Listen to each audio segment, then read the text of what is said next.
Hello बच्चों, welcome to today's master class. मैं हूं आपका नमन देवांगन सर और आज हम क्लास 10th पॉलिटिकल साइंस का एक बहुत ही इंपॉर्टेंट और लेट मी टेल यू एकदम स्कोरिंग चैप्टर कवर करने वाले हैं, फेडरलिज्म। अगर आप बोर्ड एग्जाम्स की तैयारी कर रहे हैं तो आप बिल्कुल सही जगह पर आए हैं। फटाफट अपना पेन और पेपर निकाल लीजिए, पूरा फोकस यहाँ स्क्रीन पर रखिए और चलिए इस कॉन्सेप्ट को ना एकदम ईजिली समझते हैं।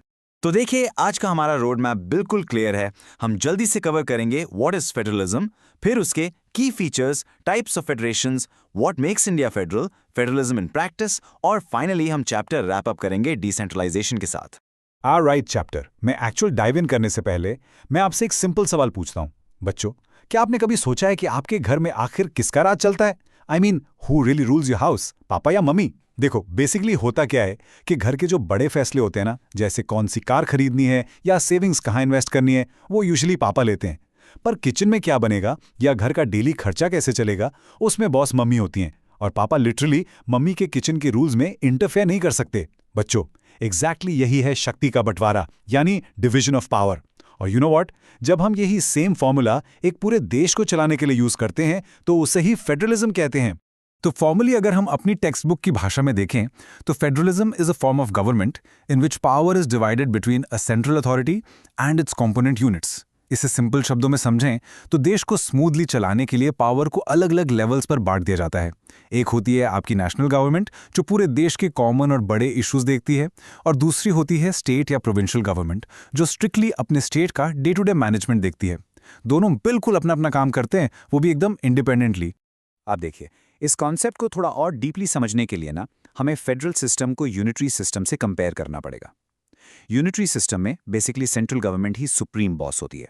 अगर वहां स्टेट गवर्नमेंट एग्जिस्ट करती भी है तो वो सेंट्रल के ऑर्डर्स फॉलो करने के लिए बाउंड होती है, उन्हें बस सुनना पड़ता है। सेंट्रल गवर्नमेंट जब चाहे उनकी पावर कम या ज्यादा कर सकती है। लेकिन फेडरल सिस्टम में ऐसा बिल्कुल नहीं होता।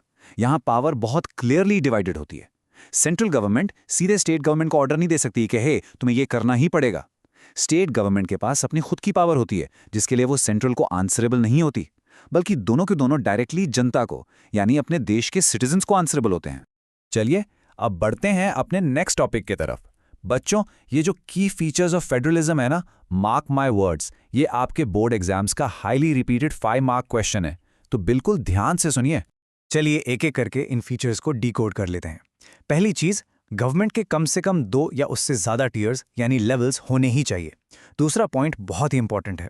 देखो, सेम सिटीजन्स पर सभी लेवल्स गवर्न करते हैं, पर हर एक का अपना एक स्पेसिफिक जुरिस्डिक्शन होता है। अब ये जुरिस्डिक्शन क्या है? इसका सिंपल मतलब है किसका कितना एरिया या अधिकार क्षेत्र है, जैसे टैक्स लेने में या लॉज बनाने में किसका हक है। तीसरा फीचर, ये जुरिस्डिक्शन कोई हवा में डिसाइड नहीं होता। हमारा कॉन्स्टिट्यूशन यानी हमारा संविधान इन्हें स्ट्रिक्टली गारंटी करता है।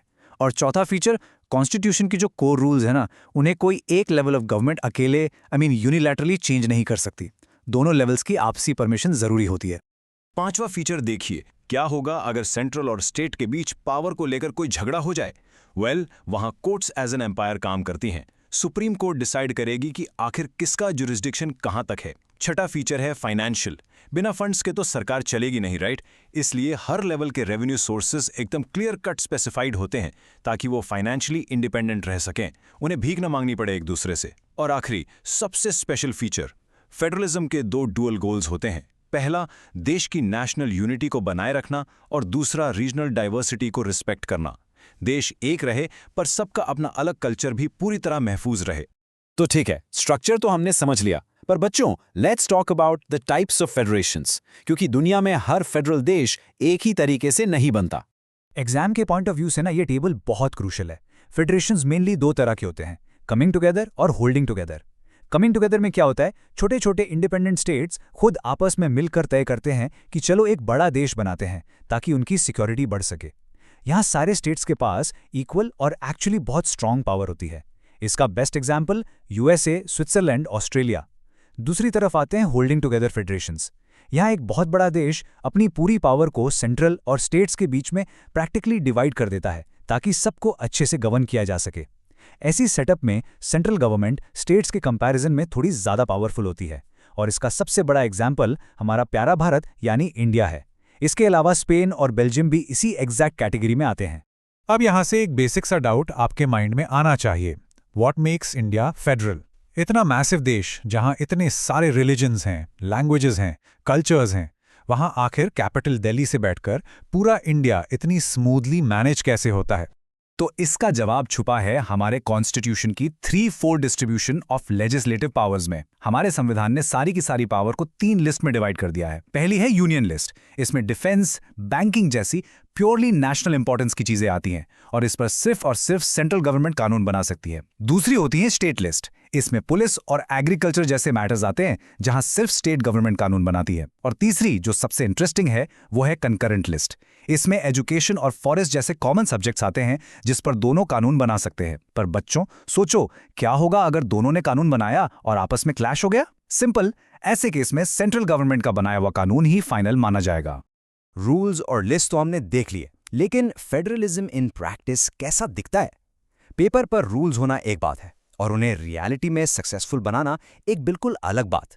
बच्चों, असल में इंडियन फेडरलिज्म ने 3 बहुत बड़े टेस्ट पास किए हैं। पहला था लिंग्विस्टिक स्टेट्स का बनना। 1947 के बाद लैंग्वेज के बेसिस पर नए स्टेट्स बनाए गए, जैसे मराठी बोलने वालों के लिए महाराष्ट्र बनाया गया।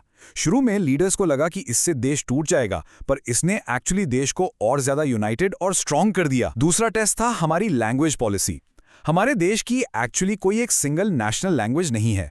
हिंदी ऑफिशियल जरूर है, पर उसके साथ साथ 21 और लैंग्वेजेस को कॉन्स्टिट्यूशन में शेड्यूल्ड लैंग्वेजेस का दर्जा दिया गया है ताकि हर भाषा की पूरी रिस्पेक्ट हो।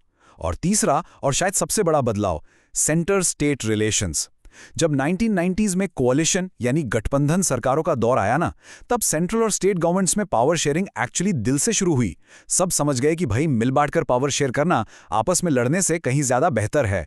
तो हमने सेंट्रल और स्टेट तो समझ लिया, पर अब बात करते हैं डिसेंट्रलाइजेशन इन इंडिया की।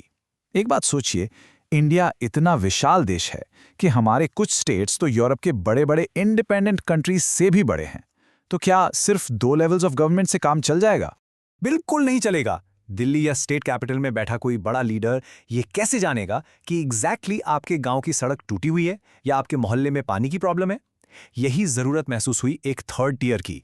डिसेंट्रलाइजेशन का फंडामेंटल रूल यही है कि लोकल प्रॉब्लम्स को लोकल लोग ही सबसे अच्छे से और जल्दी सॉल्व कर सकते हैं। स्क्रीन पर इस रूरल पंचायती राज सिस्टम की हायरार्की को देखिए। सबसे बेस पर एकदम ग्रास रूट लेवल पर होती है ग्राम पंचायत, जो एक गांव या ग्रुप ऑफ विलेजेस के लिए होती है और जिसके हेड सरपंच होते हैं। फिर कई सारी ग्राम पंचायत मिलकर ब्लॉक लेवल पर बनाती हैं पंचायत समिति, और इन सब के ऊपर डिस्ट्रिक्ट लेवल पर आती है जिला परिषद। शहरों में भी एग्जैक्टली इसी तरह म्यूनिसिपैलिटीज और म्यूनिसिपल कॉर्पोरेशंस होती हैं। और ऑनेस्टली ये दुनिया का सबसे बड़ा डेमोक्रेटिक एक्सपेरिमेंट है। और बच्चों, इस लोकल सिस्टम में एक हिस्टोरिकल रेवोल्यूशन आया था 1992 में। ये साल अच्छे से याद रखना, बोर्ड एग्जाम्स में ये बहुत पूछते हैं। 1992 में कॉन्स्टिट्यूशन को मॉडिफाई करके इस लोकल गवर्नमेंट को और भी ज्यादा पावरफुल और इफेक्टिव बनाया गया। अब इनका इलेक्शन हर 5 साल में करवाना कंप्लीटली कंपलसरी हो गया। एससीज, एसटीज और ओबीसीज के लिए प्रॉपरली सीट्स रिजर्व की गईं। और पता है सबसे कमाल की बात क्या थी? Every post has a minimum of 1/3 set aside for women, यानी कम से कम 33% सीट्स स्ट्रिक्टली महिलाओं के लिए रिजर्व कर दी गई। इस एक मूव ने हमारी डेमोक्रेसी में विमेन्स रिप्रेजेंटेशन को एक नई और मजबूत उड़ान दी है। तो बच्चों, इसके साथ हमारी फेडरलिज्म की ये जोरदार मास्टर क्लास यहां कंप्लीट होती है। मुझे पूरी उम्मीद है कि शक्ति का बंटवारा का ये कॉन्सेप्ट आपको एकदम क्रिस्टल क्लियर हो गया होगा। अगर आपके दिमाग में बोर्ड एग्जाम्स को लेकर या इस चैप्टर को लेकर कोई भी छोटा सा भी डाउट है तो नीचे कमेंट्स में जरूर ड्रॉप करें। और हाँ, अगर इस एक्सप्लेनर से आपकी थोड़ी सी भी हेल्प हुई हो तो एक बड़ा सा लाइक जरूर दें, अपने फ्रेंड्स और क्लासमेट्स के साथ इसको दबा के शेयर करें और ऐसे ही अमेजिंग बोर्ड स्कोरिंग कंटेंट के लिए चैनल को तुरंत सब्सक्राइब कर लें। मैं मिलूंगा आपसे नेक्स्ट मास्टर क्लास में, पर जाने से पहले एक प्रोवोकेटिव सवाल देके जा रहा हूं। सोचिए जरा, अगर कल को इंडिया की सारी पावर सिर्फ एक सेंट्रल लीडर के हाथ में दे दी जाए तो देश की आम जनता की रोजमर्रा की जिंदगी पर क्या असर पड़ेगा? पढ़ते रहिए, आगे बढ़ते रहिए। नमन देवांगन सर, साइनिंग ऑफ।